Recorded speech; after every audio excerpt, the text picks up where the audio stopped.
A gente estava falando sobre esse conhecimento em relação às vendas, né? Os tombos que as pessoas levam. E muita gente fica no meio do caminho, né, Mila? Porque às vezes a pessoa desanima, igual você, foram 4 vezes, né, que aconteceu com você. As pessoas, elas acham, ou elas também têm experiências ruins com outras pessoas, tipo assim, a pessoa fala, não, a Mila já quebrou, então eu não vou começar, porque também piorou, então, pô. Não, a minha realidade não é a sua realidade, né? Cada um tem sua realidade. E cada um tem o seu modo de viver e tempo.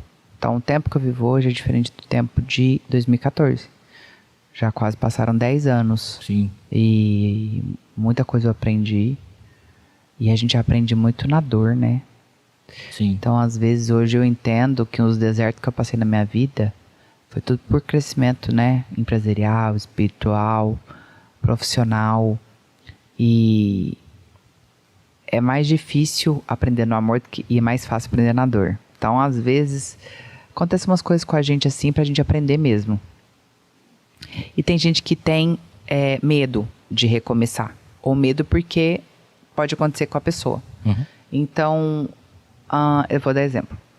Tem muita gente que começa a trabalhar com roupa e se inspira em mim, enfim, depois tenta 2 vezes. Comprei, não é pra mim porque sobrou, não, nossa, a pessoa não me pagou. Então, assim, qualquer obstáculo, ela já desiste. Só que aquela pessoa que desiste de qualquer coisa, ela vai desistir de qualquer coisa. Sim. Né? Não é o problema, não é a roupa. Ou, lógico, se ela não gostar, ela não se identificar, então ela tem que procurar a paixão dela. Se é comida, se é acessórios, se é artesanato, se é mexer com pet, enfim. A paixão, né? Descobrir a paixão. Eu sou advogada. Comecei a advogar, não gostei, que o direito é muito lindo no papel, na vida real é muito diferente. Sim. E eu tenho um propósito e princípios e caráter e valores inegociáveis e que não dá pra medir assim, então feria muito o meu caráter e meus princípios, então eu não tava afim de passar por aquilo. E é uma profissão muito doida, né? Porque você tá ali, às vezes você vai ter que defender um bandido, né? Tudo são escolhas, né? Na vida tudo são escolhas. E eu ia no fórum fazer audiência, eu levava sacola de roupa, né? A juíza falava, eu nunca vi uma advogada sacoleira. Eu descia do ônibus, porque eu não tinha carro, com a sacola de roupa, fantasiada de advogada, né? Aquela saia mídia, aquele sapato, aquele escarpão, aquela coisa que você não pode ir de qualquer jeito fazer audiência, né? Então, uma fantasia e... Enfim, só que eu achei que eu fosse estudar, que eu fosse ser... Mas hoje eu vejo que o que eu queria era meu ego, ser alguém. Eu queria reconhecimento. Eu estudei um curso que chama Enneagrama, você já ouviu falar? Já ouvi. É até bom você chamar um dia, convidar a professora minha do Enneagrama, ela é de Rio Preto. Pô, ela é muito boa. Por favor. E vai ser muito bom, porque acho que tem que começar a convidar esse tipo de pessoa para um aumento de consciência das pessoas, né? O que o Enneagrama faz? Ele estuda os 9 tipos de comportamento. No 6º mês de gestação, a sua personalidade foi criada na barriga de sua mãe. Por isso que os irmãos são diferentes um do outro, né? E aí até os 7 anos vai formando a personalidade. E o meu perfil é um perfil 3, e ele busca o mesmo reconhecimento. Só que a partir do momento que eu estudei isso, eu vi isso, eu comecei a neutralizar o vício. Parar de ficar buscando reconhecimento. O que eu fazia? Eu fazia alguma coisa pra você falar, a Mila é foda, a Mila é isso, aquilo, outro, só que eu fazia sem querer nada em troca. Sim. O perfil 3, ele é um perfil doador. Já o perfil 2, ele faz, que é o orgulho. O 3 é a vaidade.